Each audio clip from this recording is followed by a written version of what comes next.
മോനെ വാ മുട്ടായി തരാ വാ.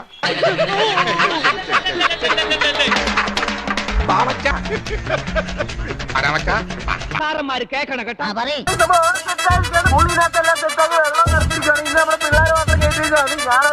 എടാ ഇത് ഇതുവരെ കഴിഞ്ഞില്ലേ? ജില്ലാ പഞ്ചായത്ത് അംഗം സംഘടിപ്പിക്കുന്ന ഒരു കുട്ടികൾക്ക് വേണ്ടിയുള്ള ഒരു പരിപാടിയിലാണ് ഇങ്ങനെ ഉള്ള ഒരു വ്യക്തിയെ അതിഥിയായി എത്തിക്കുന്നത്. തോന്നിവാസം റോഡിൽ കൂടെ കാണിച്ചു കിടക്കുന്ന ഒരാളെ വിളിച്ചിട്ട് ഗസ്റ്റായിട്ട് കൊണ്ടുവരിക. ഞാൻ എന്റെ ജാതകം ഒന്ന് നോക്കിച്ചാലോ എന്ന് ആലോചിക്കായിരുന്നു. എന്തിന്? ഈ മാനഹാനിയും ദ്രവ്യനഷ്ടം എത്ര കാലം കൂടി ഉണ്ടെന്ന് അറിയാനാ. നാട്ടുകാരൻ തോന്നിവാസം കാണിച്ചാൽ ഞാൻ ചോദിക്കട്ടെ, നല്ല കള്ളന്മാരുണ്ടല്ലോ നമ്മൾ ഓരോ സ്ഥലത്തും. അവരെയൊക്കെ വിളിച്ചിട്ട് മോഷണ കലയെക്കുറിച്ച് പഠിപ്പിക്കാനും ഒരു സന്ദേശം കൊടുക്കാനും എന്താ സ്കൂളിൽ വിളിച്ചോണ്ട് പോകാത്തത്? കാഴ്ചയിൽ സുന്ദരനും ജാതിയിൽ ഉയർന്നവനും വിദ്യാഭ്യാസം സമ്പന്നായതുകൊണ്ടാവാം. നീ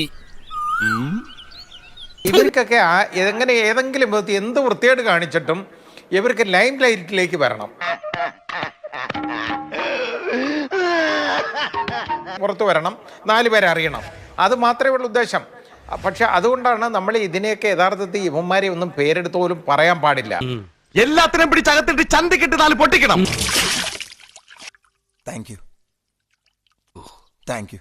ഇവന്റെയൊക്കെ വീഡിയോകൾ പരിശോധിക്കണം. നിങ്ങളൊക്കെ ആ കോമാളിക്കുറിപ്പിന് വളം വെച്ചു കൊടുത്തു. ഞാൻ പറയുന്നു, അവനൊരു സാമൂഹ്യ ദുരന്തമാണ്. എന്നെ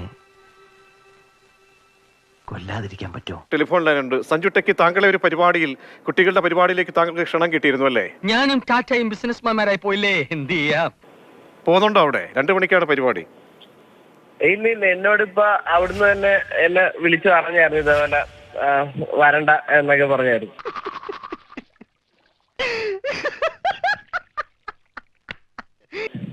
പറഞ്ഞായിരുന്നല്ലേ? എന്തുകൊണ്ടായിരിക്കും അത്? അത് ഞങ്ങളുടെ കുഴപ്പം കൊണ്ടല്ല. എന്നെ മനഃപൂർവ്വം കരിവാരിത്തേക്കാൻ കുറച്ച് ആൾക്കാർ ഇറങ്ങിയിരിക്കുകയാണ്. ഇത് എന്നെ ഉദ്ദേശാണ്, എന്നെ തന്നെ ഉദ്ദേശാണ്, എന്നെ മാത്രം ഉദ്ദേശാണ്. എന്നാ പിന്നെ വരാനുള്ളത് ഏതെങ്കിലും ഓട്ടോ പിടിച്ചു വരും മുമ്പ് ഞാൻ പോട്ടെ. ദൈവം കാക്കട്ടെ എന്നെ.